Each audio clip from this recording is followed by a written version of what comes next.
It's a pleasure to be among so many friends this morning. Yes, we Conservatives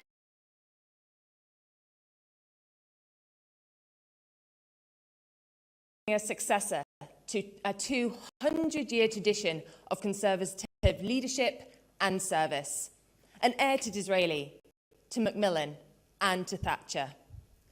Tom Tugendhat is the best person, the only person who can continue that tradition into the future and lead our party going forward. Serve, lead, act. That is the slogan of this campaign. It is a strategy and a commitment. A strategy for the Conservative Party to return to government, and a commitment of service and delivery for the country. As a soldier, Tom served our country at war. In politics, it's easy to tweet about patriotism and stand in front of flags. But when it mattered, when no one was watching, Tom put his life on the line for his country, for our country, day in, day out.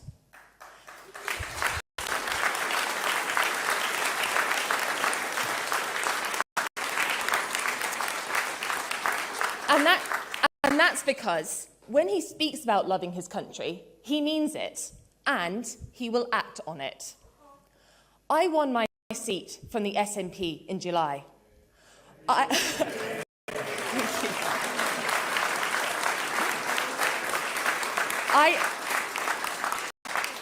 know we cannot afford to take our country for granted, and we cannot afford to treat politics as a game.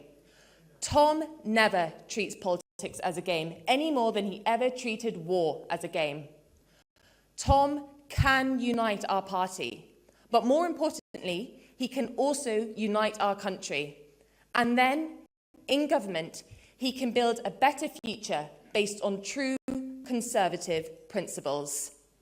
And so, it is an honour to introduce the next leader of our party and the next Prime Minister of our country, Tom Tugendhat.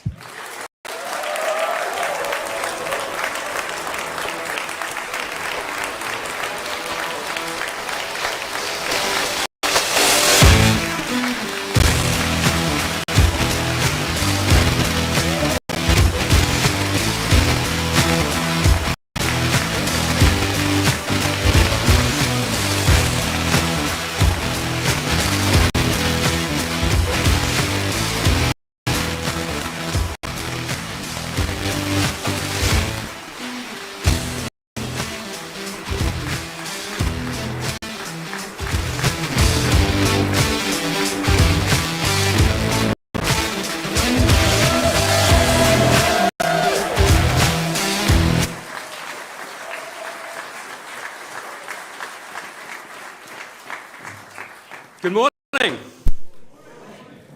It's nice to see you too. Look, I'm here actually to apply for a job. But I've got to be honest with you, it's not the job I want. I don't want to be leader of the opposition. I want to be Prime Minister.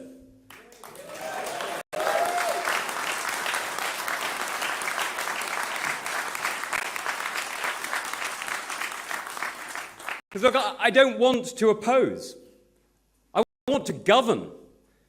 But first we need to change. Because while people may sometimes vote for a party they don't always love, and sometimes they'll vote for a programme that they don't fully agree with,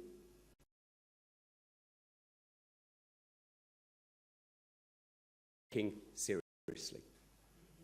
Now, that's why I'm standing. I will make the Conservative Party a serious force again.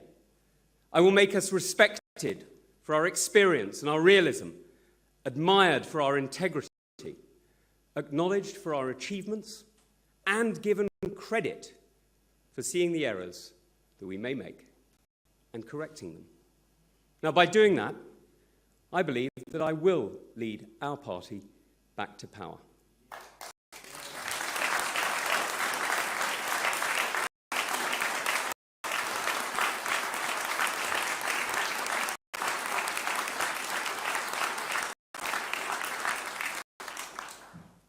Now, my campaign will be sober. I'm just looking at a few. It will earn and deserve trust. And it'll be about governing. And I will work in opposition, as you would expect a future Prime Minister to act.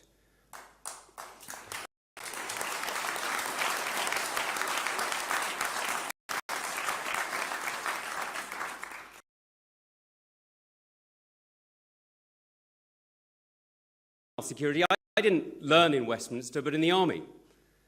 And I won't be playing politics. I know that integrity matters.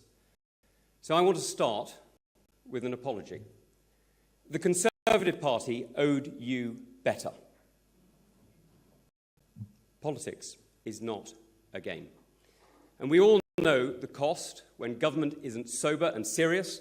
We saw it in the lives lost in Afghanistan, and then in that wasted chaos of that withdrawal. We saw it during COVID, not just in the lost years of education that cost so many, or the opportunities missed, nor even in the grief for lost loved ones, or those left to cope alone, but through the disrespect and the double standards. Now, like you, I witnessed the recent political trauma with a combination of depression and anger. I witnessed the failed coups and the successful ones, and I saw duty give way to ego. Now, that's why I'm standing before you today, because this country can change. We must change, and Britain deserves better.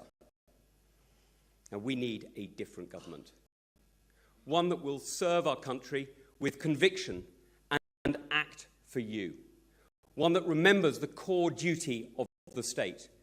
And I believe that message is simple. My mission is the happiness and prosperity of the British people. Now, let me say that again to be absolutely clear. My mission is the happiness and prosperity of the British people. Now, it's easy to say, but it's tough to deliver. Because at its heart, it's about putting the government back at the service of the people. It's about investment and innovation, but it's also about freedom. Freedom to succeed, and yes, freedom to fail. It's about a commitment to grow our economy and to see our people prosper. And that's why this election, it's not just a coronation, it's not just a referendum on immigration or any other policy. It's not just a chance to refight old battles. That's all the politics of the past. What we are doing is we are choosing a new leader who sees clearly the challenges that we face. And we're giving them 4 years to do the hard work to prepare so that the next Conservative government will not waste one moment. We need to be ready from day one.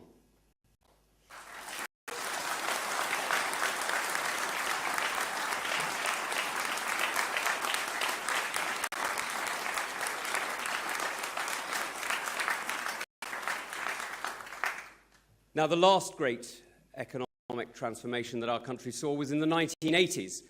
Some of you will remember it well. It's time for a new Conservative revolution. Since those changes, Britain's creeping bureaucracy has returned, and it's stifling growth, and it's smothering opportunity. And we need to clear back those cobwebs so that once again our economy, and most importantly, of course, our people, can breathe free and make our country grow again. Now, we have some of the most creative and entrepreneurial people in the world, but without freedom, no one can prosper. Now, I'm standing because we need leadership, and we need to deliver that vision. And as leader, I will bring back the honest, the responsible state, one that serves you, one that leads the changes that we need and that acts on its word. And that's what I'll deliver, not just as leader of the Conservative Party, but as Prime Minister of this amazing United Kingdom. Now, I will set out the agenda for us to win back trust. And I'm optimistic for the future because I know that this country's history and culture have been built on the strongest possible foundations for success. And that's why I will lead in opposition as I will govern in office. I will listen to the serious ideas that come to us and support those who champion what is best for our country. I will win back younger voters, and I will deliver on these four.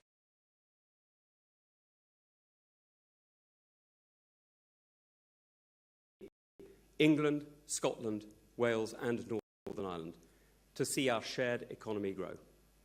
The government can't pull a lever, but it can release a brake.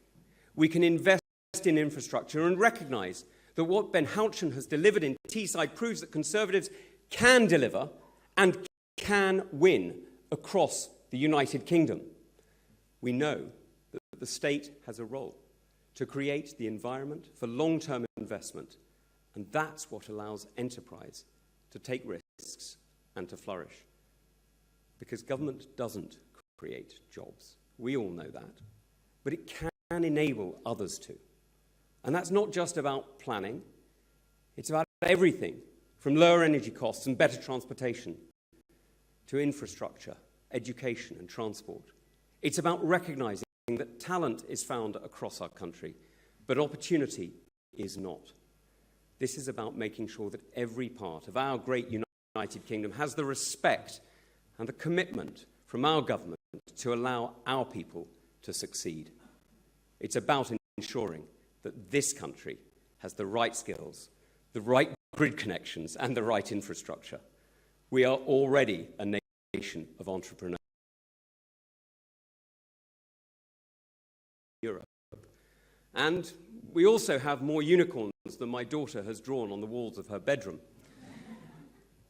But our overregulation has made pensioners poorer by reducing savings returns, and it's drained the pools of capital we need to grow global leaders.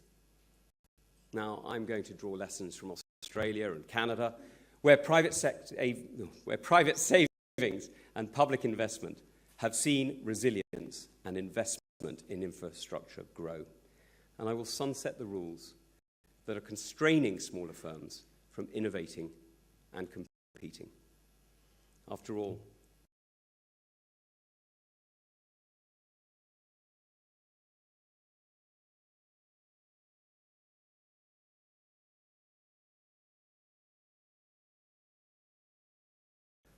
much and be even more determined to deliver the new Conservative revolution that we need. Now, that's the only way that we will grow the economy that we need to keep us protected at home. Because make no mistake, when we invest, we're investing in ourselves, but to keep us safe in a dangerous world. And that brings me to my second point. Let's be clear. The purpose of British foreign policy is to keep the British people safe and prosperous. That's it. Nothing more. It's not to play games. It's not to study the Afghan tribes, no matter how interesting some of us may find them. And it's not to virtue signal. We must be completely focused on putting our own people first. Now, of course, this doesn't mean Britain alone. We need partners and allies to keep us safe.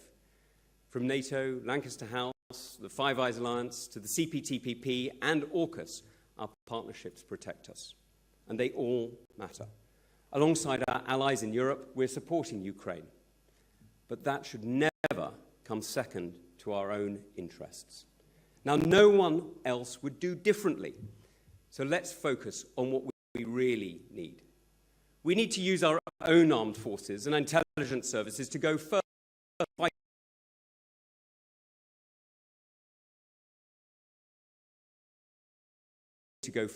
in making sure our defence is strong and our people are safe. Because our strength matters. And that's why investing in defence is not a choice like with other budget lines. It's not a decision we can make on our own. Our enemies and our allies set the conditions that we have to adapt to. They help determine what we must spend. Now, as we face a more dangerous world, let's be clear, we need to invest in our security. We cannot bet our future on the choices of others.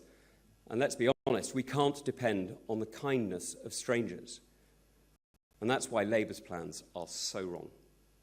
They're planning to draw down our defences, to close off technology, and to reduce our protection. We need to make it absolutely clear that we will defend our national security and be clear about planning for 3% of our GDP to be spent on our national security.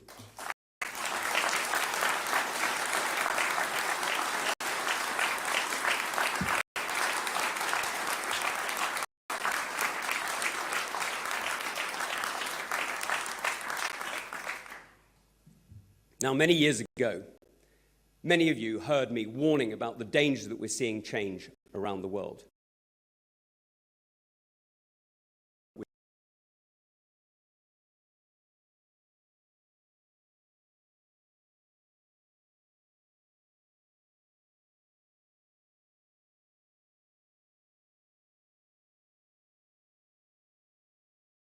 Danger to everyone in the civilized world. This is no time for a faint heart or for a novice. We need to understand clearly that the threats we face, the threats that are out there, they are real. And for me, this is personal. Now, a century ago, my family's name was perhaps not common, but it was certainly spread across Europe. In that generation of totalitarian hatred, it disappeared from many countries where we had called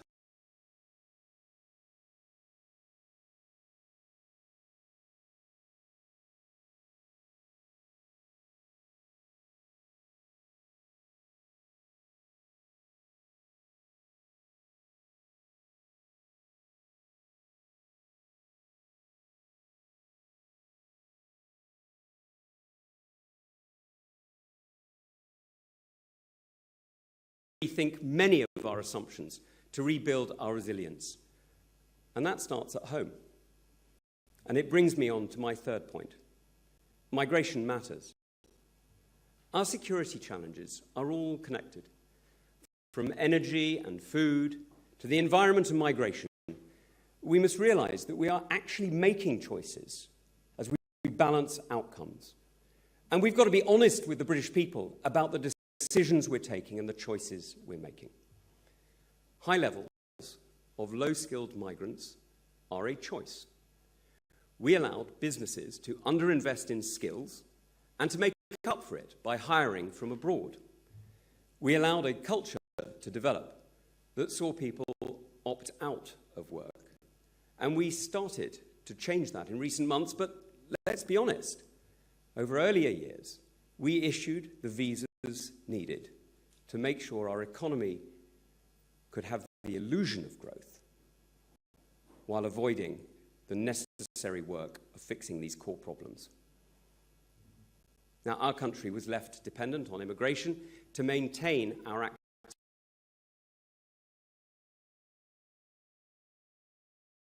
young Europeans for older families from around the world. Again, maintaining the illusion of growth at the expense of real growth and real productivity gains here at home. Now, that is the economy that we've run. That is the system that we have. And that's why migrant numbers are higher than ever before. And we've left ourselves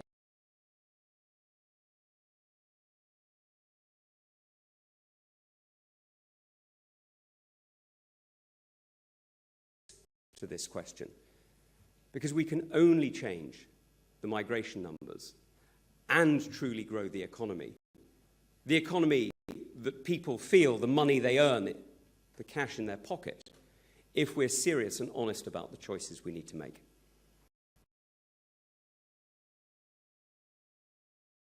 Or one treaty could do that. We need to rethink our entire economy and invest, of course, in automation and training. But that alone isn't enough. We need to go much further. We need to make sure housing is affordable and transport connects people to jobs. And perhaps most of all, we need to change the culture amongst those who have been left idle and ignored, and amongst those who've been willing to leave them there. Now, I will be serious about leadership. I will connect policies and recognise complexity. But to drive change, we do need clear targets. Otherwise, there's always going to be another excuse. So under my leadership, the maximum level of non-British net migration will be capped at 100,000 people a year.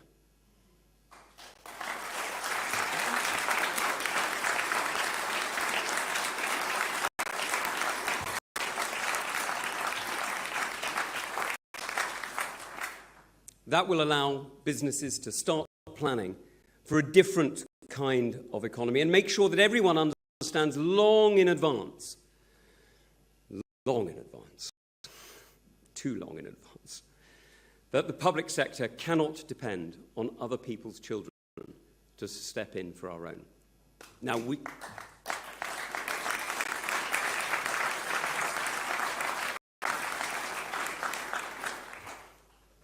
need to begin that change now. We need to make these 4 years of opposition count, because we need to stand up for the rights of our citizens, and we need to make sure we're standing up against those who try to harm us. And this comes to a different point on migration.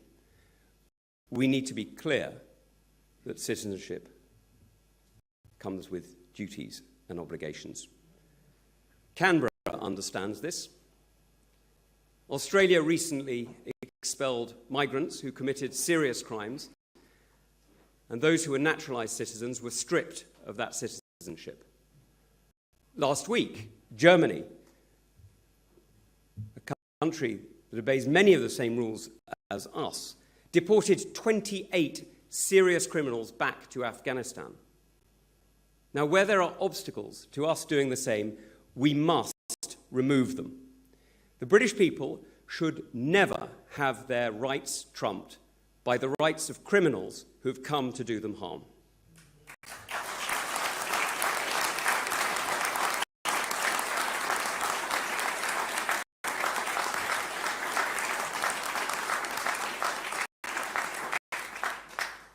Now, that's why, as I've been arguing since I left the army in 2013, we need to opt out, to derogate, as the expression goes, from some aspects of the European Convention on Human Rights, and we need to reform others.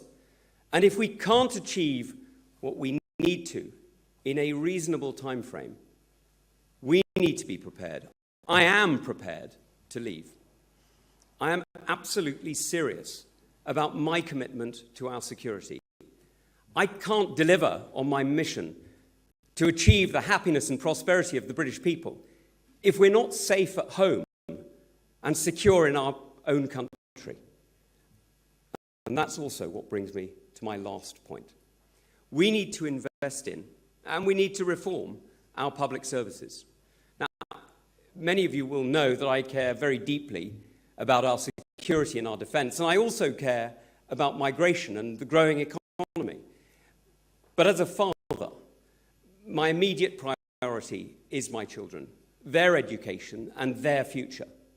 Now, our kids are incredibly lucky to have the most amazing head teacher and a fantastic team of staff who teach them.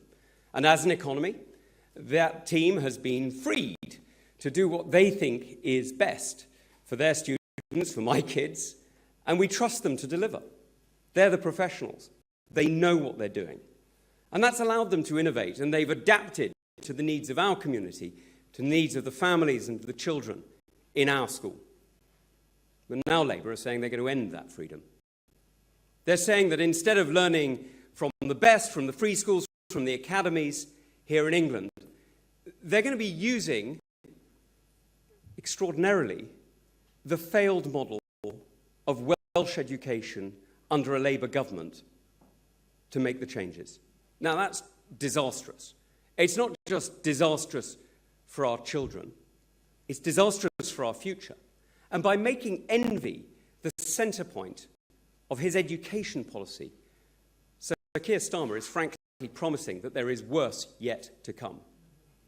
Now, by taxing education, Starmer is using that to pay off the left. But he's paying it off at the cost of our kids who are just trying to do their best. And he's doing it because he's got absolutely no plan. He's got no plan for where he'll get the money from that it's going to cost to make this change. He's got no plan for where the kids are going to go when their parents can no longer afford the school. And he's got no plan to address what is clearly going to be the challenges that come.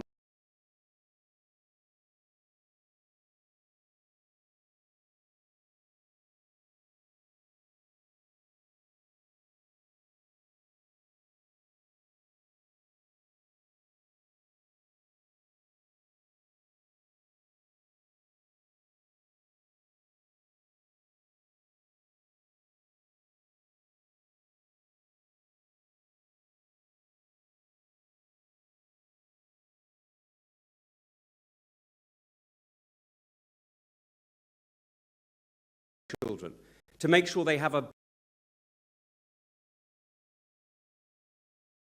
Conservatives, we don't accept that. We are on the side of families. We're on the side of those who work hard and do the right thing by their community and by our country. And that's something that James, that Kemi, Mel, Pretty, Rob, and I all agree on. That's why I'm not fighting them. They're friends. They're good Conservatives. And they have my respect.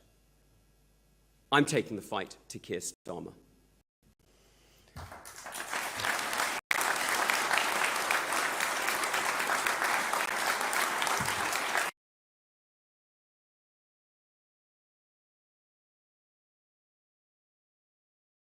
Here recently is negativity, despair, and fear, and frankly, that's when he's talking about Angela Rayner.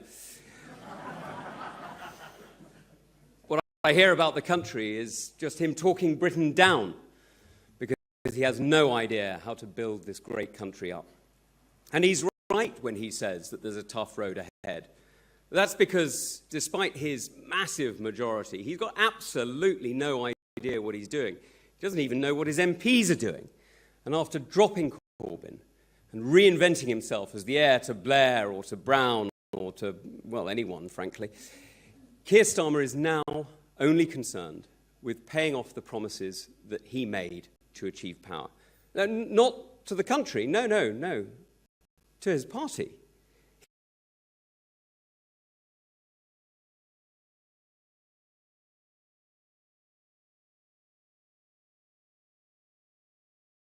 To vote Labour again.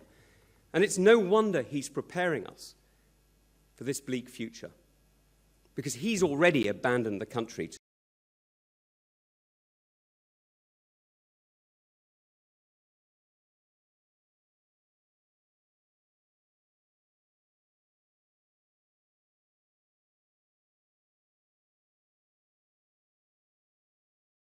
Thatcher into number 10. No, it was a rejection of the reforms that she brought in that empowered our citizens, that saw power going out back to the people and saw opportunity and aspiration championed. He's abandoned all of that. He doesn't believe in the future.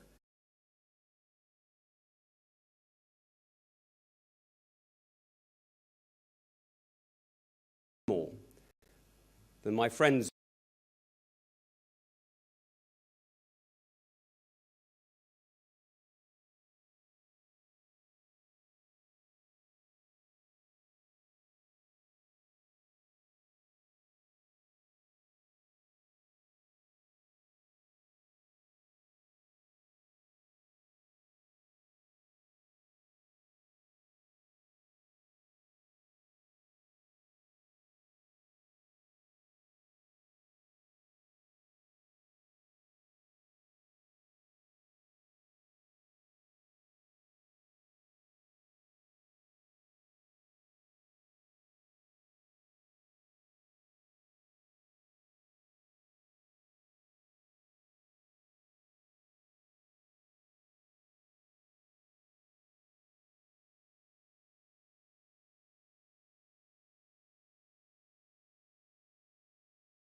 and it steals our ideas. And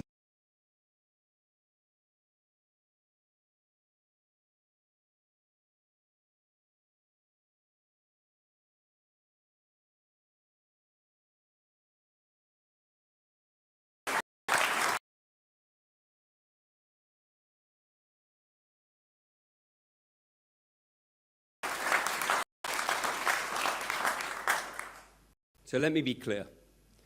I will not manage decline. I will not accept despair.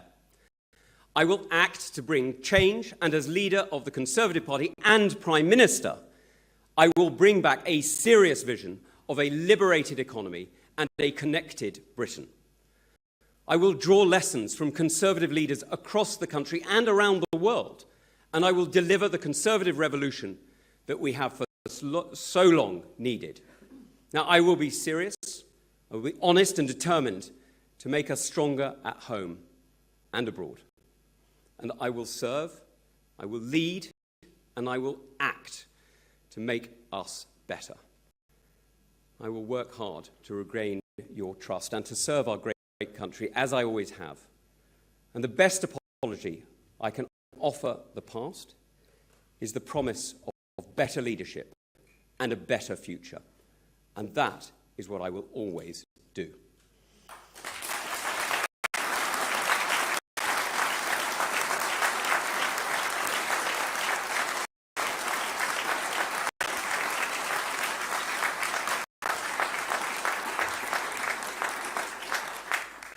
My promise to you is clear.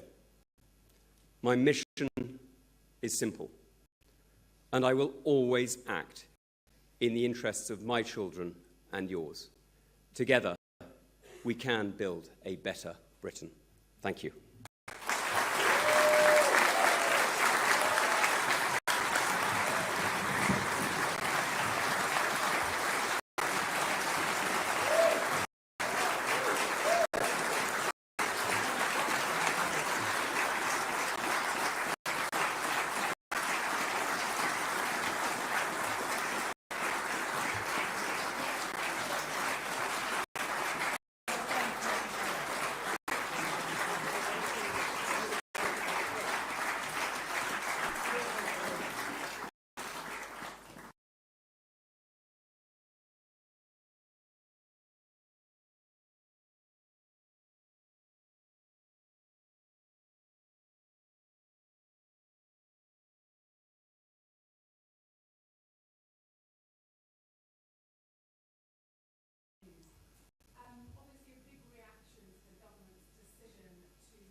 So first off, let's just be clear what Labour has done.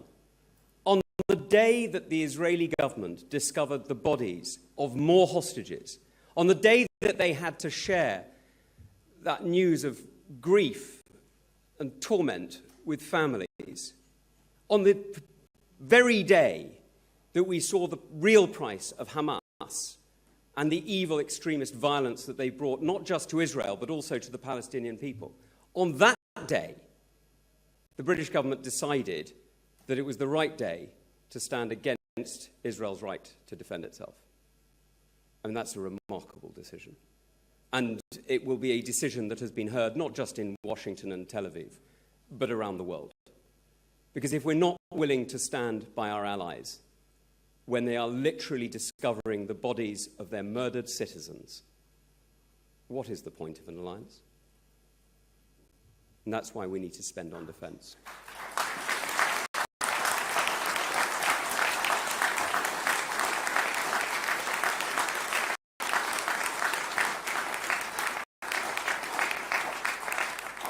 That's why we need to spend on defence. And let's be absolutely clear. I'm not going to be writing a budget for 2029 today, and you wouldn't expect me to. And you're right, there are going to be trade-offs and decisions. But a week ago, I gave a speech on public services and the need to reform. And if we had been able to deliver the same reforms in education, in the NHS that we delivered in education, we would be even more efficient now. We would have the reforms now that allow us.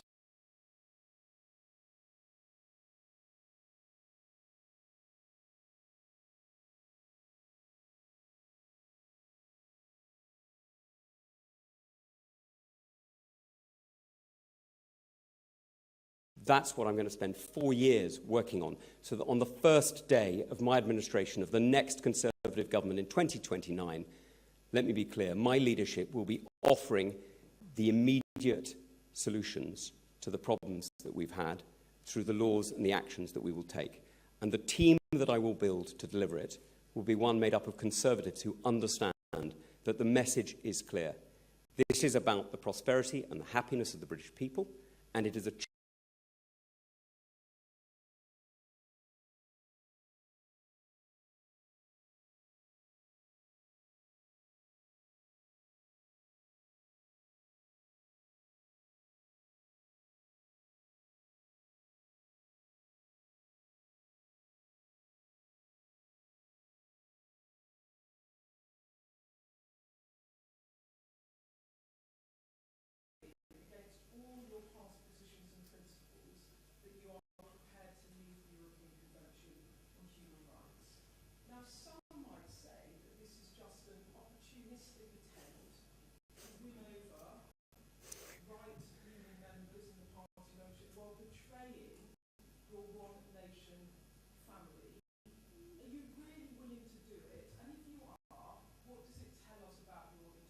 Beth, one of the things I've loved about this leadership contest is you find out who's been listening. And the first thing I did, literally the first thing I did, before I was a candidate, before I'd asked to be on the candidates list, but literally just after I left the army. In fact, it was during my honeymoon, and my wife didn't thank me for it, but literally during that period, straight after I left the army in July, I wrote a paper for Policy Exchange, which, if you have trouble sleeping, Beth, I strongly recommend it. It's called Fog of Law. And it covers the legal intervention in the battlefield that the ECHR has changed. And it covers the fact that what we're seeing in battle at every level,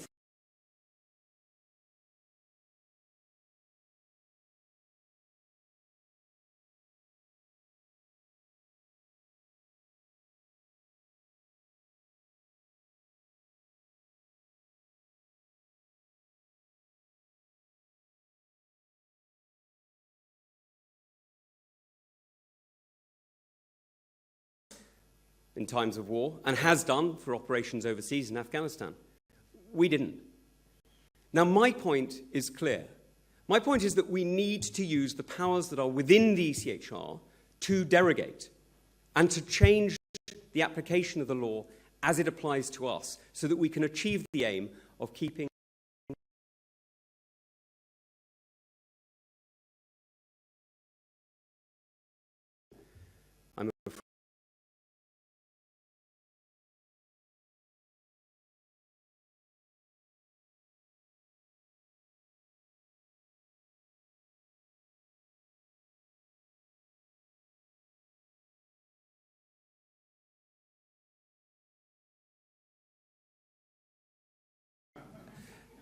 has pointed out to me that this is a particular problem in many continental jurisdictions who don't have the same tradition of British law.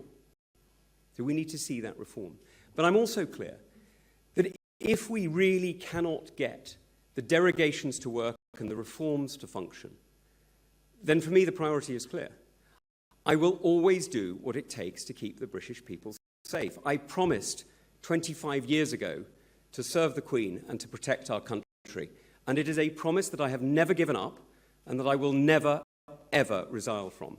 I will always do what it takes. And if it turns out that the treaty cannot be reformed and I cannot protect people from violent criminals, from murderers and rapists, without leaving the ECHR, then yes, we will leave the ECHR.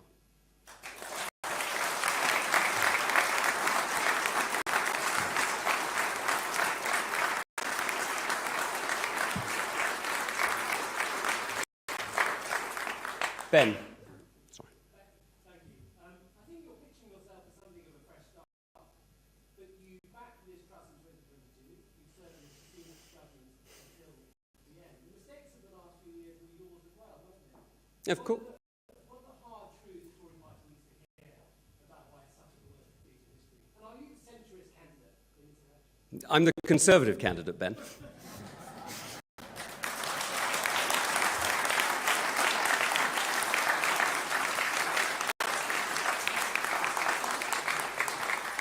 Look, the things that we share as Conservatives is ambition. Ambition for our country, ambition for growth, ambition for our kids and for the future.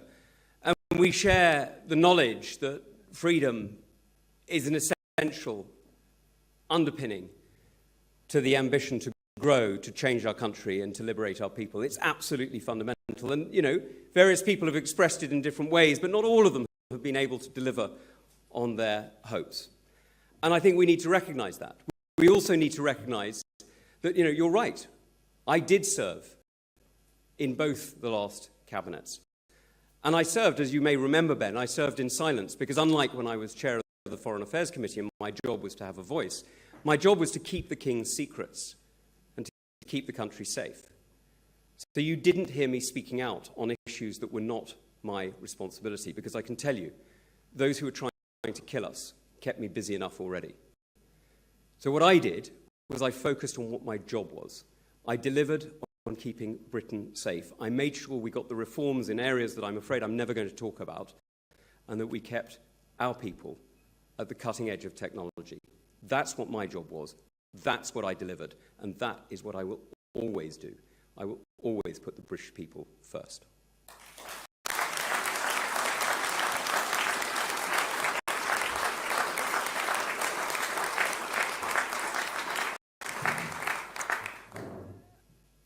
Go on, Camilla. Because you've got a foam finger, which I'm somewhat depressed at, I've got to be honest, whoever came up with the foam fingers is fired. Although my kids will just rehire them in a second. So.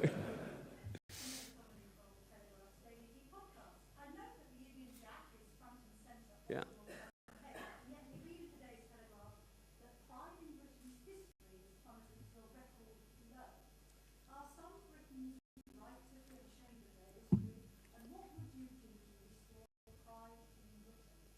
Camilla, no. Absolutely not. You should always be proud of Britain. Look, I'm not going to tell you for a second that we're perfect. We're not perfect. No country is perfect. But look at our history.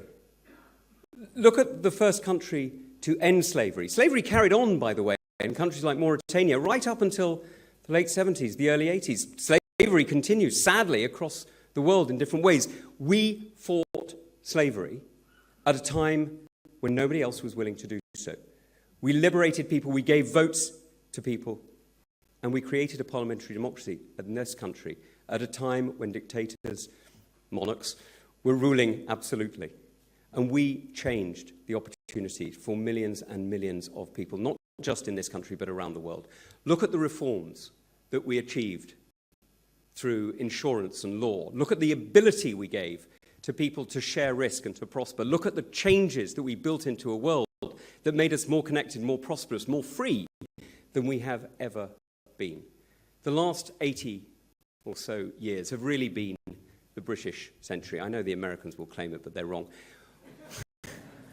And they've been the British century because they are built, those last 80 years are built on principles that were invented in coffee houses that the Spectator was created to write about. And they were created in the principles of a sharing, open and cooperative economy, building effectively trust between people by creating the algorithm of predictability that we call the law. It is a remarkable achievement, and we have a huge amount to be proud of. And all I can say to those who question that is you haven't seen the other guy. Aggie, are you there? There you are. I thought I saw you.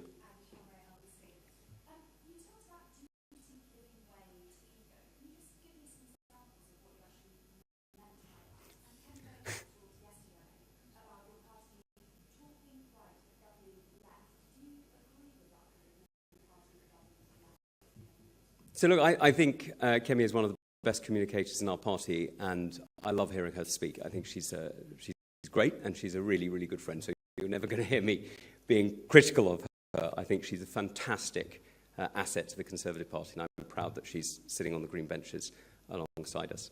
You know, we all use our own expressions. We all have our own phrases, and the real challenge is not from each other. It's from Starmer and what he's trying to do to this economy. He's trying to destroy us. He's trying to drag us back to the 1970s. And what he's really trying to do is he's trying to take away the powers that we have all had as citizens, those elements of our lives that we can control, whether it's in education or whether it's in housing, whether it's in the ability to get to work or to get around. And he's trying to take it all away. That's the real challenge, and that's what we've got to focus on. Because the truth is, you know, we can focus on the past if you like, Haggie, but, you know, I'll leave that to Anthony Seldon. He writes much better books than I ever will. What we need to do is to recognize the errors, recognize the mistakes, own them, and be honest about them, but offer the best apology that we can. And the best apology that I can offer the British people is to lead this country differently, to put the government at the service of the people, and to make sure that this country, this great country, despite what some people who Camilla is quoting may think, this country is genuinely the best country in the world. It offers the most amazing salvation, not just to ideas, not just to people, but to an entire way of life.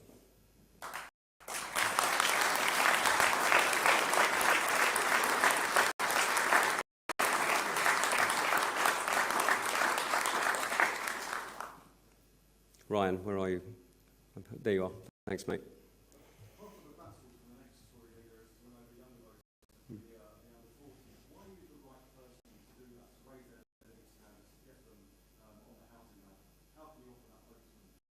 Well, Ryan, one of the things that we've seen recently is quite a lot of gimmicks in politics, and we've seen it over many years. And the truth is, this is an incredibly complex world, and decisions are interconnected. And we know that I can promise, if you like, the houses that Angela is going to bulldoze people's objections to build. But the truth is, they won't be built in the right place, because she hasn't got the courage to take on the Labour mayors who've failed. So instead, she's taking on the green belt and trying to build in the areas that we should conserve. What I'm offering is the honesty that we need to determine what our future will really look like. And that honesty is a recognition that actually we need to connect generations, and that we haven't done that as well as we could. Look at our economy. Now, I've just touched on the fact that we're seeing so much of our pension savings delivering lower than needed returns, and that's costing old people. It is costing old people. But do you know who it's also costing? It's costing young people. Because that capital, that money, instead of being the lifeblood of a growing economy, has been frozen. It's dead. It's sitting in government debt. We need to take that money out of government debt. We need to take it out of all of that frozen assets, and we need to turn it back into the lifeblood that sees people innovating, hiring, changing their communities, giving employment, and making this country grow. Effectively, we need to turn dead money back into live money. And in this country, when we talk about housing, it's true, of course, we need to talk about young people. Of course, we need to talk about opportunity. We also need to talk about the fact that this country has worshipped bricks for far too long. We've created an idol out of the housing industry, when what we actually need to do is make sure that people with brains have the opportunity to succeed. And that's a rebalancing that we need to see in this economy. That's why I'm talking about a conservative revolution. This isn't a single policy. It's not a quick fix. I'm going to need 4 years. Sadly, it is going to be 4 years. But I'm going to need all 4 years of opposition to make sure that our policies are ready. Because I tell you what, on day one, I'm going to need to start. Because the leadership we offer will need to begin right at the beginning. It's going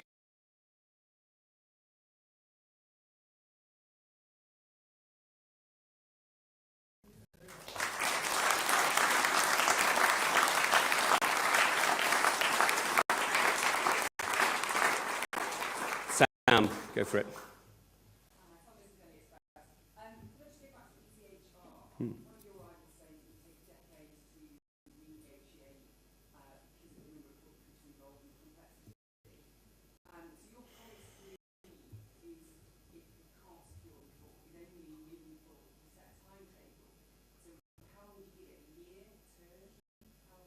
Look, Sam, I'm not going to give you a date, but I am going to tell you it's a reasonable time period. And frankly, I mean, I've heard this from others, and, you know, I respect their position. But one of the great privileges I had over the last 7 years, I spent 5 of them as chair of the Foreign Affairs Committee.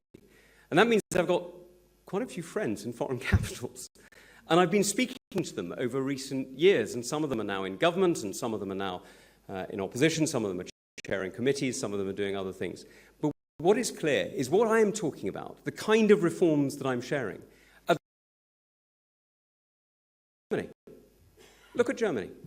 Now, there is a country that has, for very obvious historic reasons, a very developed sense of human rights. And yet they recognize that the human rights of a criminal can never trump the human rights of a citizen. It simply isn't right. And if you think it is, all you're doing is you're undermining people's trust in the government, and they will turn to parties who you may not like. Because the fundamental duty of any government is to keep its people safe. And if you can't do that, frankly, you need to change.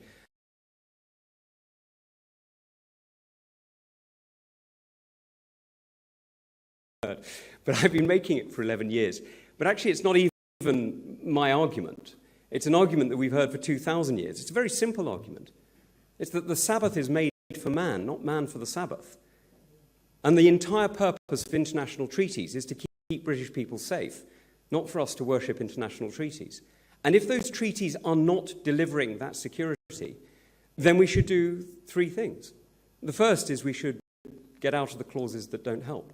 The second is we should reform the bits that we need to. And the third is, if it doesn't work, it doesn't work.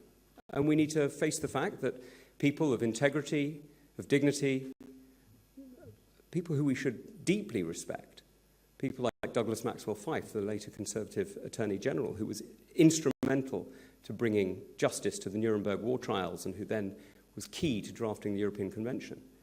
They wrote this treaty in 1945. Well, in fact, we signed it in 51 and others. For a world before jet engines. They wrote it for a world before migration numbers were in the millions.